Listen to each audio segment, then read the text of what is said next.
Namaste, myself JVN Professor K.K. Chaudhary, Faculty of Education and Methodology, Jyoti Vidyapeeth Women University. Subject Animal Physiology and Endocrinology. And today we will discuss our next topic, the RBC life cycle, the formation and destruction of RBC and recycling of hemoglobin contents. The formation and destruction of RBC and recycling of the components. The RBC contain the oxygen carrying component hemoglobin, which is a pigment that give whole blood its red color. A healthy adult male has 5.4 million RBC per microlitre of blood. एक healthy mail के अंदर 5.4 million red blood cells पर microlitre, and in female it is 4.8 million per microliter. Microliter यानी कि 1 drop of blood is equal to 1 drop of blood equal to 50 microliter. You can imagine that how much amount of this RBC present into the 1 microliter. To maintain normal number of RBCs, new mature cells must enter the circulation at the astonishing rate of at least 2 million per second. 2 million per second there is production of the RBC, a pace that balances the equally high rate of RBC destruction. कि भी 2 million एक second में produce हो रहे हैं, synthesise हो रहे हैं, फॉर्मेशन हो रही है, तो इतने की डिस्ट्रक्शंस भी हो. ठीक है. तो आरबीसी इज ए बायोकनकेव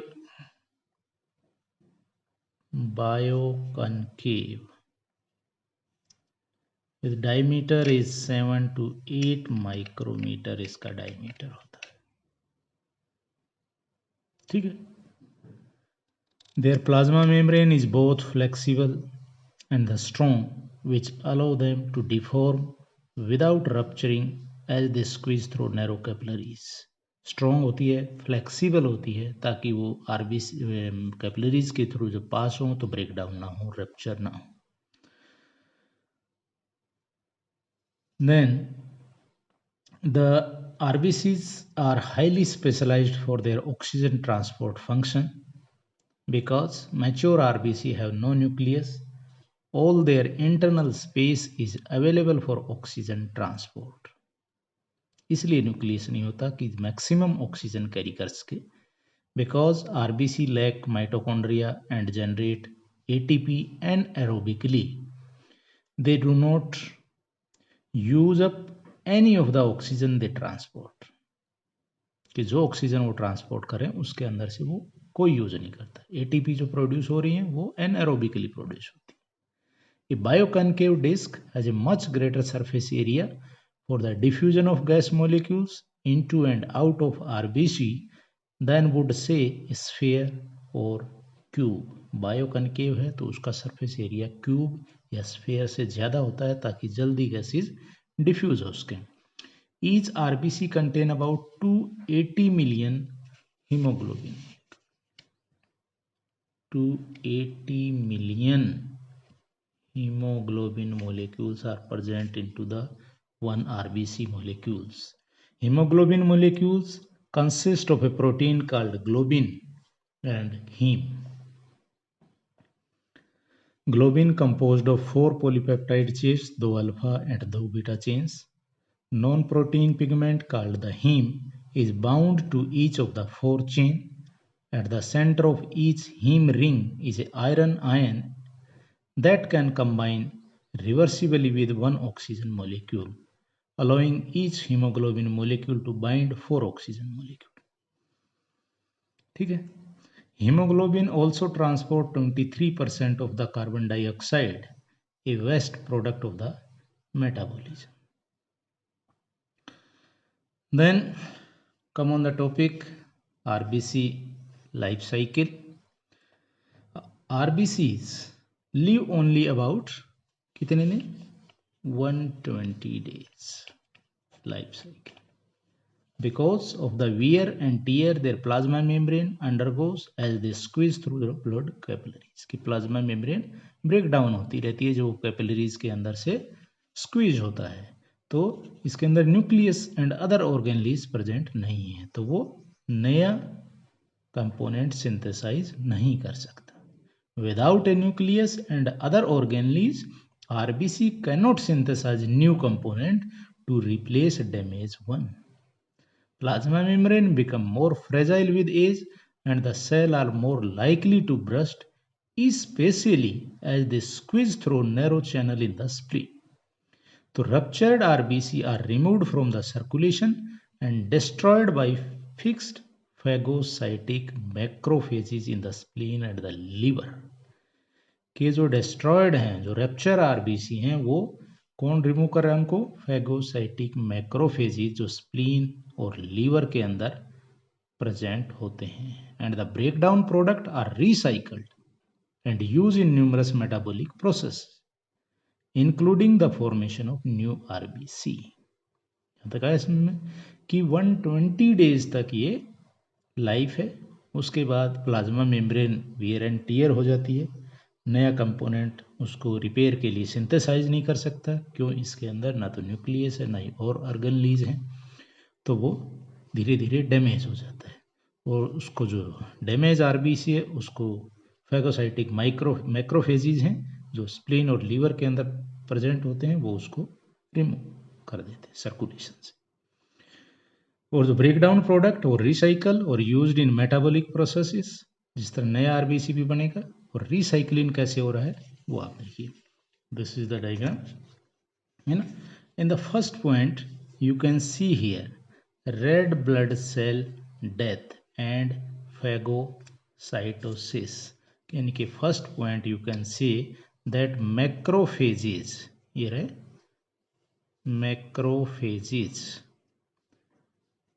मैक्रोफेजेज इन कहाँ पे? स्प्लीन और लीवर या red bone marrow. Phagocyte ruptured and क्या कर लेंगे? फैगोसाइटाइज.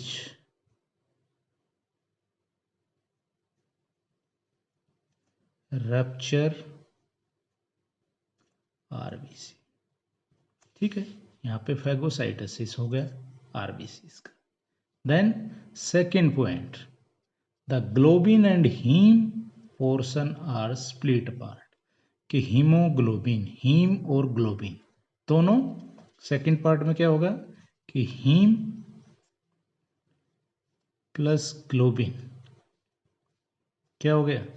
Split apart. ऐसे टूट जाए, स्प्लिट अपार्ट, दूर हो गए, दोनों टूट गए.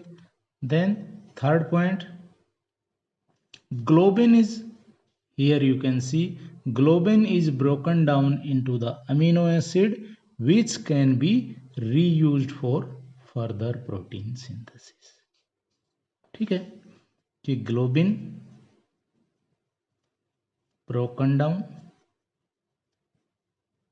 किसमें? अमीनो एसिड्स के अंदर, और रीयूज्ड फॉर प्रोटीन synthesis.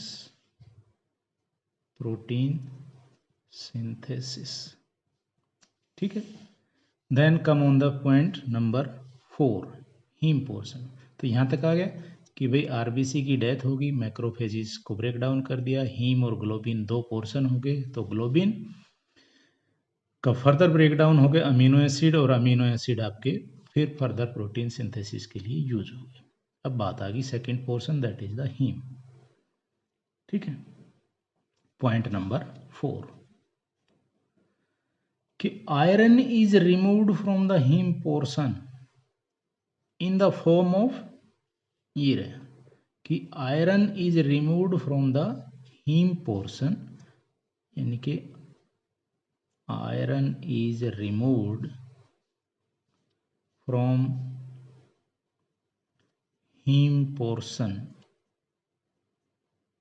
किसकी फॉर्म में, Fe3+, which associate with a plasma protein. Fe3 bind with किसके, plasma protein, that is the transferrin. तो Fe3 है ना, अब Fe3 bind with transferrin, bind with a plasma protein that is transferrin, है ना, a transporter for the Fe3 in the bloodstream. ठीक है, कि हीम पोर्शन में से आयरन अलग हो गया, आयरन प्लाज्मा प्रोटीन ट्रांसफेरिन है, इसके साथ बाइंड हो गया। ठीक है, ट्रांसफेरिन क्या है, ट्रांसपोर्टर प्रोटीन। अब come on the point 5। Point 5 कि इन मसल फाइबर, ठीक, in muscle fibre, liver cell and macrophage of spleen and liver, तो Fe3 detach from transferrin, Fe3 detach from transferrin, ठीक है, एंड अटैच टू, यहां से detach हो गया, Fe3 detached from transferrin and attach to ferritin, जो क्या है, iron storage protein. Detach from transferrin and attach to ferritin. Ferritin क्या है, आयरन स्टोरेज प्रोटीन, इसके साथ बाइंड हो गए। ठीक है, then point number 6 here, on release from the storage site या absorption from the gastrointestinal tract, Fe3 reattach to transferrin। अब यहां से जब लीवर से निकलेगा या मैक्रोफेज से निकलेगा तो Fe3 again bind with transferrin. ठीक है, फिर ट्रांसफेरिन के साथ बाइंड हो गया आपका। नंबर 7, यहीं लिख देता हूं, number 7, the Fe3 transferrin complex then carried to red bone marrow, where RBC precursor cell take it up through receptor mediated endocytosis for use in hemoglobin synthesis। तो ये रेड बोन मैरो के अंदर आ जाएगा आपका आयरन और transferrin complex, तो यहाँ पर दोबारा हीमोग्लोबिन सिंथेसिस के लिए आपका आयरन यूज्ड अप हो जाएगा। आयरन किसके लिए, हीम पोर्शन के लिए जरूरत है, हीमोग्लोबिन मोलिक्यूल्स के लिए। Amino acid needed for globin portion. ठीक है, vitamin B12 also needed for synthesis of the hemoglobin, और this is the erythropoietin hormone and synthesis of, यानी कि 8th पॉइंट में आप देखोगे, अब 7th में आ गया कि आयरन कहाँ पे आपका पहुंच गया, ट्रांसफेरिन के साथ रेड बोन मैरो के अंदर हीमोग्लोबिन के सिंथेसिस के लिए।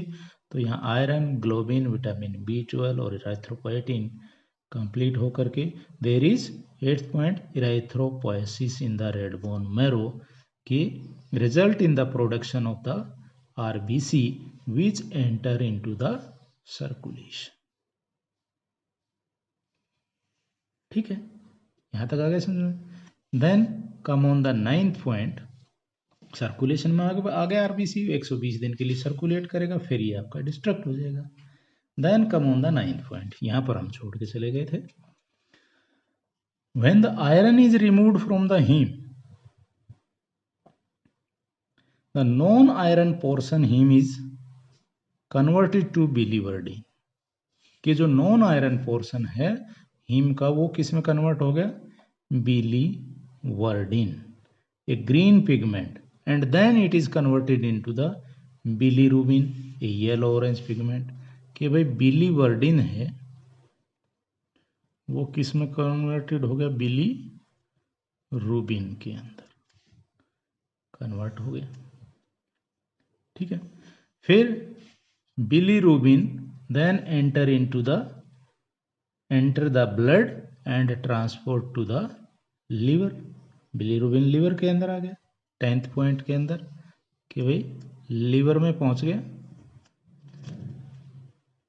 ठीक है, देन 11th पॉइंट, कि within the liver bilirubin is released, liver, the bilirubin is released by liver cell into the bile, और बाइल कहाँ पे आ जाएगा आपका, स्मॉल इंटेस्टाइन के अंदर, and then into the large intestine,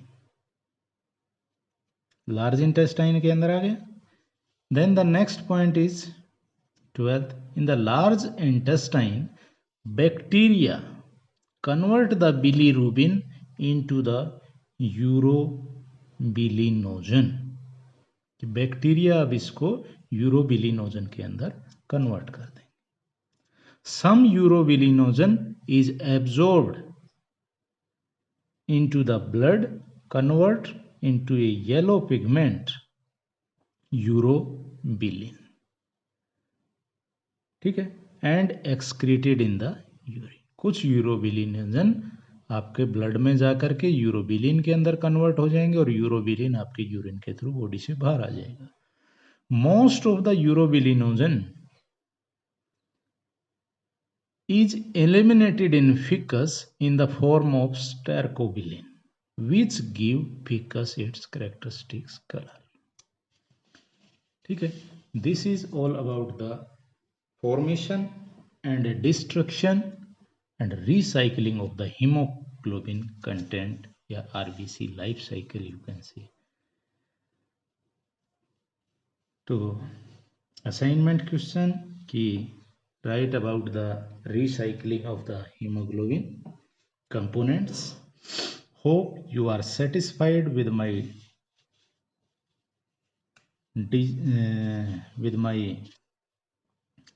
digital session. This session is powered by Digital Version 2 Jyoti Vidyapeeth Women University. If you have any query, then please mention in the comment box. I will resolve it. Thank you. Thank you very much.